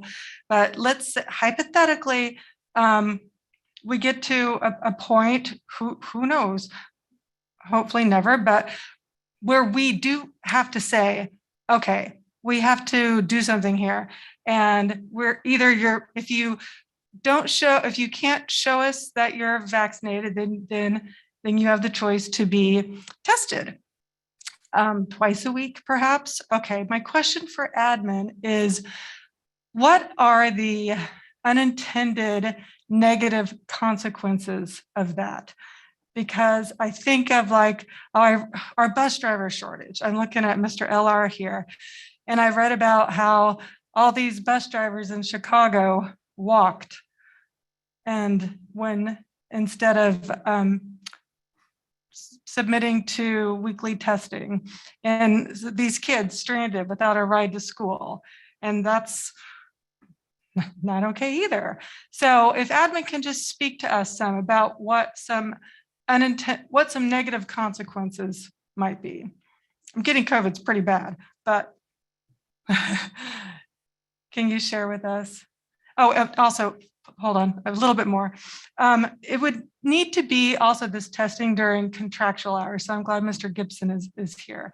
So that was another thing I thought about is while teachers getting, or while staff is getting tested, who's covering their duty, who's covering their class? Is it during their plan period? Then making up that time for their plan period. I mean, it just keeps going.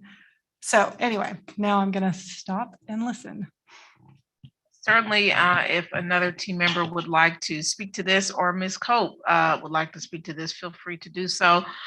Without really being in that space, I would, I guess there are many hypotheticals that you could give and many possibilities of what would happen. You just outlined a few of those in terms of things to think about. So I would stop there and turn it over to our school board attorney of any potential cons that she sees as a member of the leadership team. Thank you, Dr. Anderson. I think first and foremost would be capacity, which I think encapsulates a lot of what you're speaking to. So nursing, testing, facilities, time, how we do it in a manner that is effective. One of the things that, and again, in no way am I an expert. I know a lot more about medicine and COVID and testing than I ever thought that I would as an attorney. So, but certainly not an expert. One of the things that I have read is, mandatory testing one time a week is not always overly effective simply because it's a snapshot in time. So you may have been exposed on a Saturday, tested on a Monday, don't have enough viral load to show up. If you're not tested then again to the next Monday, so you're looking at multiple times probably throughout a week.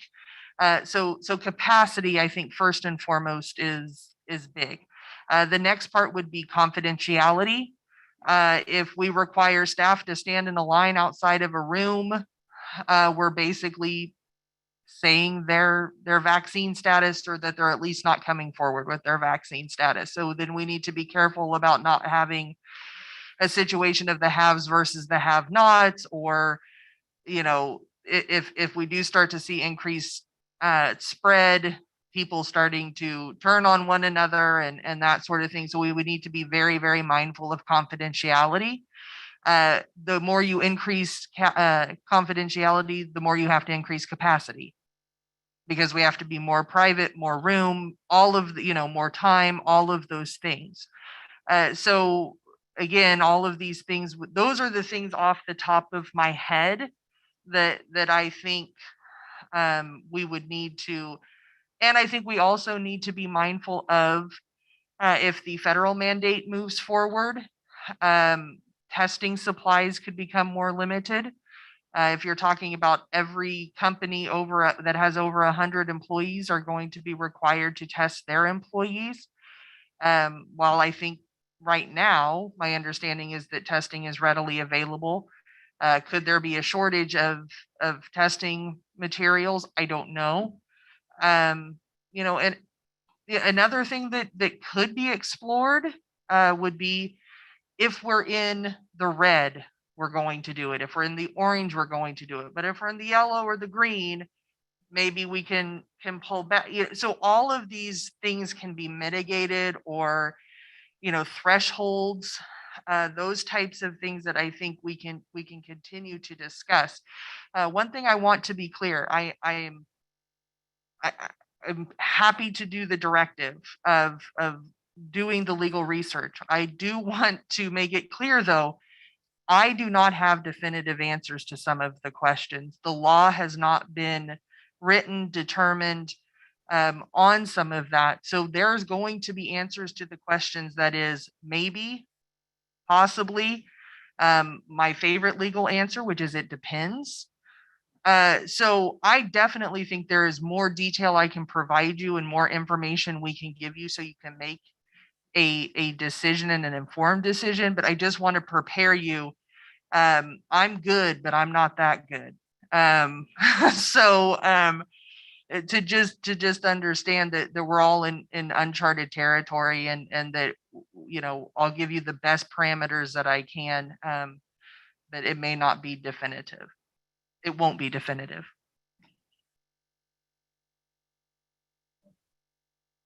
We've become a very selfish society. It used to be very giving. World War II, everybody volunteered. I have the freedom. I could become intoxicated, get in my car, drive on the highway. That's fine. Maybe I can get home in one piece, but maybe I run into somebody and kill them. I don't have the freedom to take away their life. And that's basically, if we allow people to go unvaccinated, I really think that we should not cover hospitalizations for unvaccinated people if they're hospitalized for COVID. And maybe that'll hit them in the pocketbook enough that they will wish to become vaccinated. Take the needle and don't die. And don't kill your neighbor or your friend or your children or your parents. So I agree with a lot of what's said tonight, but especially I propose two actions. One is Ms. Cope look at what's legally available to us so that we, you know, we're not talking about something we can't even do. And then I think two, something Mr. Munoz said early on was, is this really a problem? Do we have, what is the status of our staff and faculty? Are they vaccinated? Are we talking about, you know, 150 people? Are we talking about, you know, 50%? We don't think it's that big a number. I guarantee you that Delta's out there enough and it's contagious enough that if you're not vaccinated, you're going to get it. And that's just what we're seeing. So, but I don't think we need to spend a lot of time and energy until we know the facts, what we're available to do, and is it really an issue? So that's what I'd propose for the next meeting, can have a report that. And if I may, to be clear, I'm not saying we can't ask the question. We can ask the question, but we cannot require people to tell us the answer. Could we do a voluntary survey? Sure, we could do a voluntary survey. And it may come back that 100% say that they're vaccinated. We don't know if that's true. 50% may not fill it out. So it's not that we can't ask the question. We just can't require the answer, and we cannot easily, at this point in time, mandate that we know the answer for sure. So just to make that statement as well. I might ask Mr. Gibson, could KNEA do a survey?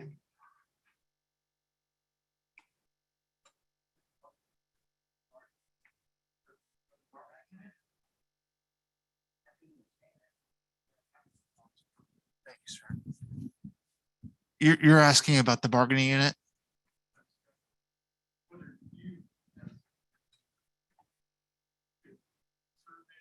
Your members about whether they're vaccinated or not.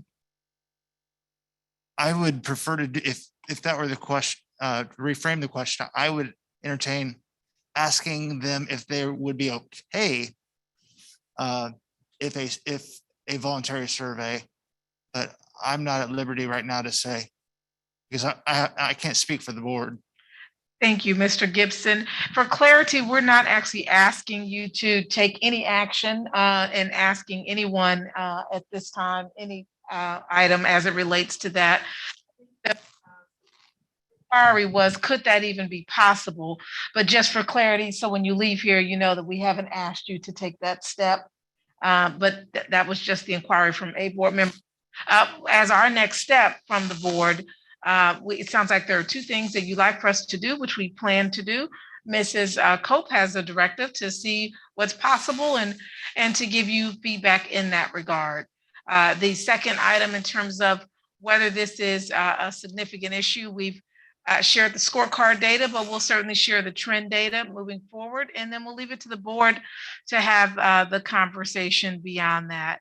And if you'd like for some other further discussion with the KNEA president and vice president, Mr. Reverend Williams and Mr. Munoz and myself and the president of the KNEA and other team members do have a standing, and any conversation can come up in that space if there's more conversation to be had.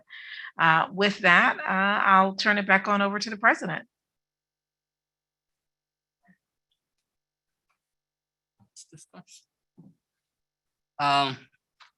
Next item, we have one action item, and that is approval of proposed policy changes. At this time, entertain a motion. Mr. President, I move the board approve the proposed policy changes as presented.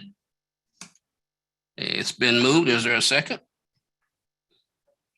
Dr. Morrison, any discussion? Hearing or seeing none, ready for the vote. The vote is open.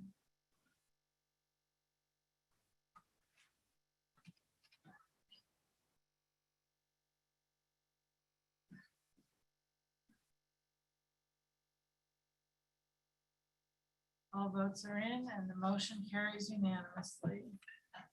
Okay. That takes us to board member comments. Dr. Bonebrake.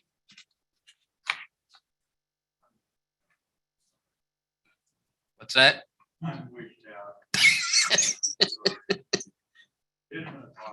We'll forgive you for tonight. Dr. Morrison. The only thing, just like I said, the only way we're going to get rid of this COVID pandemic is to vaccinate at least 80–90%.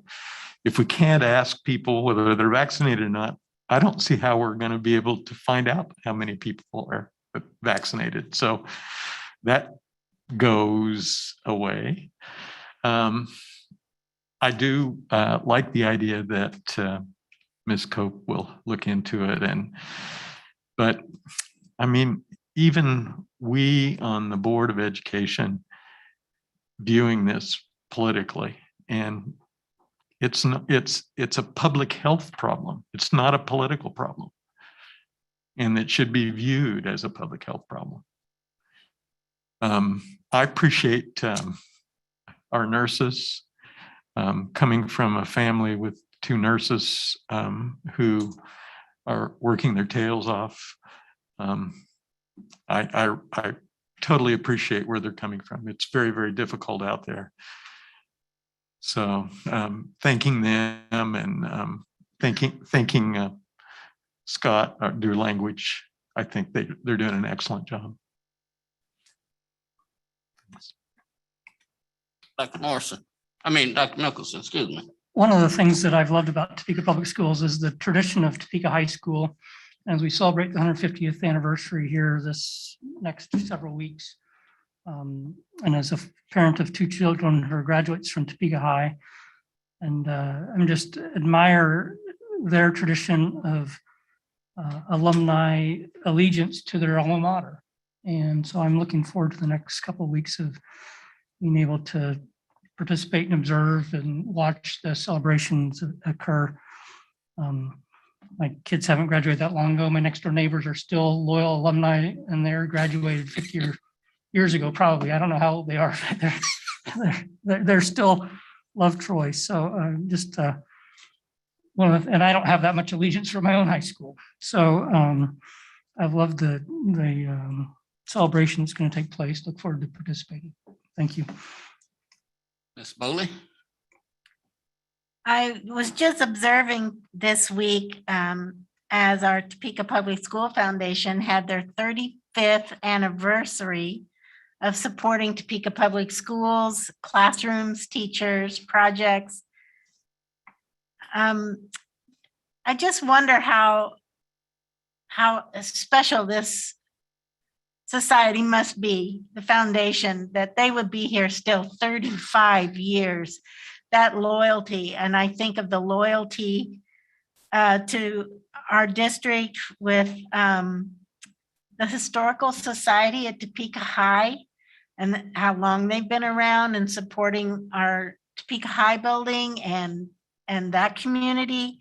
And also our Topeka West, we received a Topeka West Graduating Hall of Fame, celebrating our graduates. The way we celebrate our successes in Topeka Public Schools just shows how successful we are with our students and our staff and our support, people wanting to support the success of our students. And just want to congratulate all of those societies that are helping us. I also wanted to say Highland Park High School had a beautiful halftime.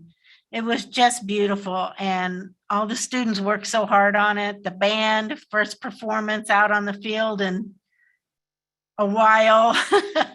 They did a wonderful job, the music department there, the cheerleaders. Congratulations to our king and queen there.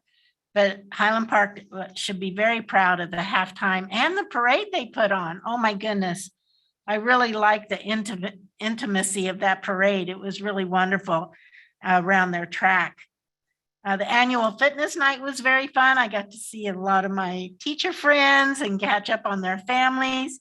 It was so much fun seeing all the students out there running and playing. And you guys should see how fast Reverend Williams is as he was running down the track. He's very fast.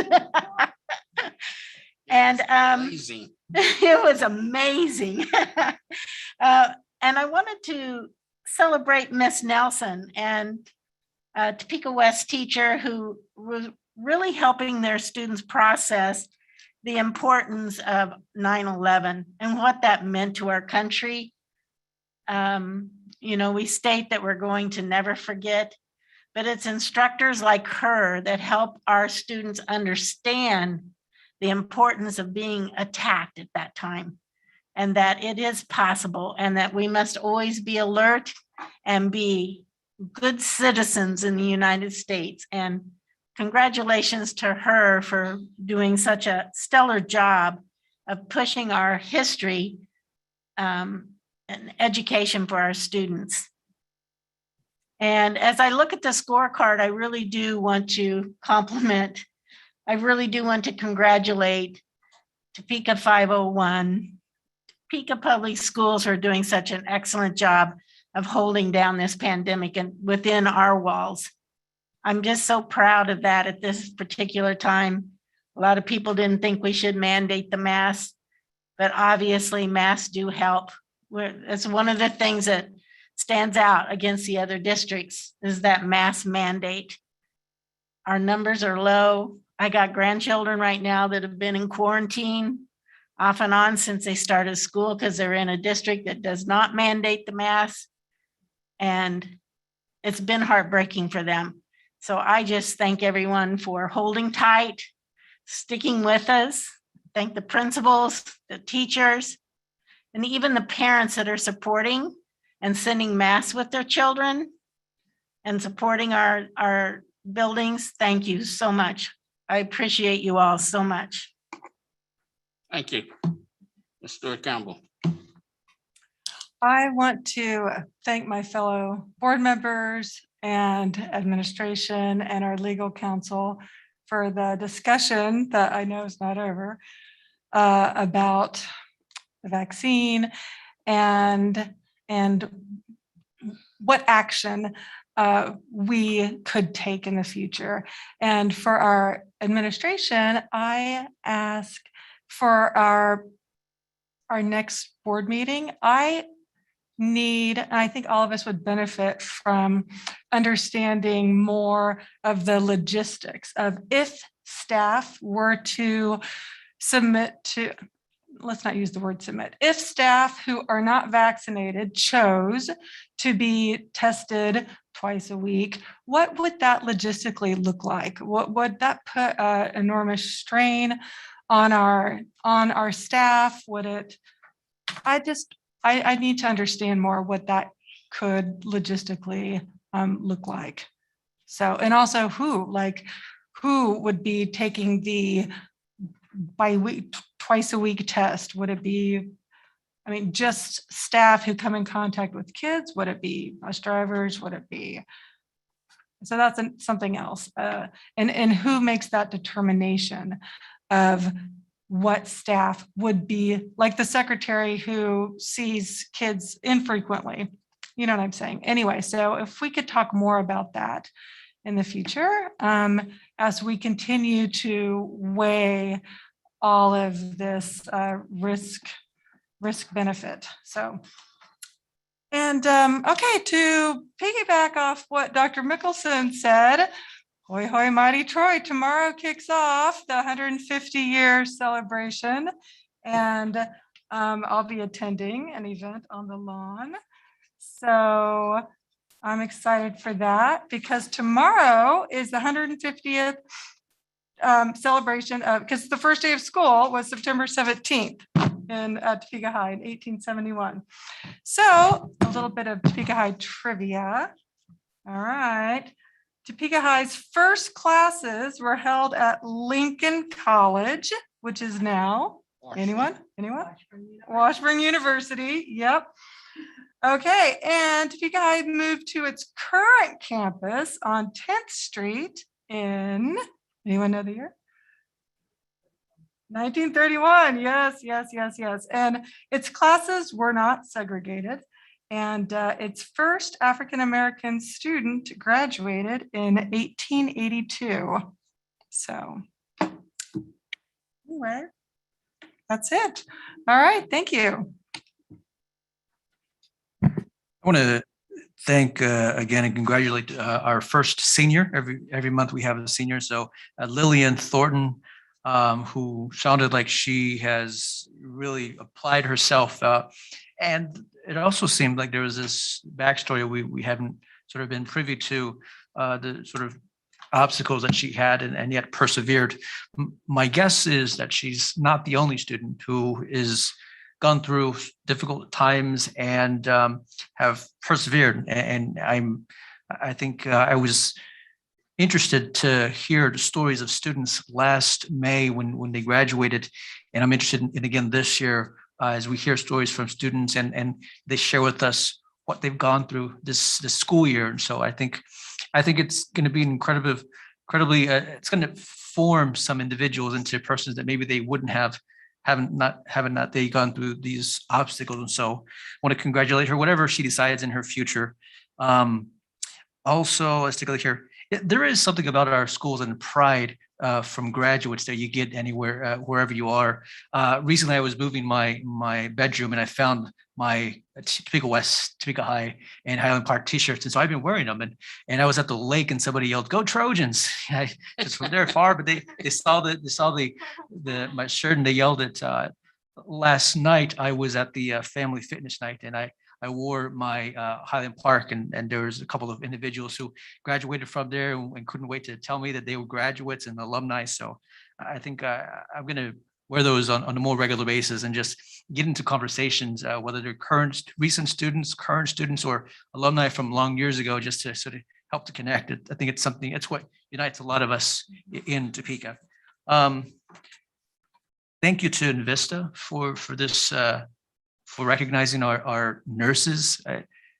Everybody in our schools is working overtime, and nurses are just one of many who are, bending over backwards to make sure to keep our kids safe and to give us as parents the sense of well-being that our kids are in great hands, and we know that. And so I just want to thank them for recognizing that and encourage others. If you see an opportunity to jump on it, we love to partner with individuals who want to give back, and so we'd look forward to that.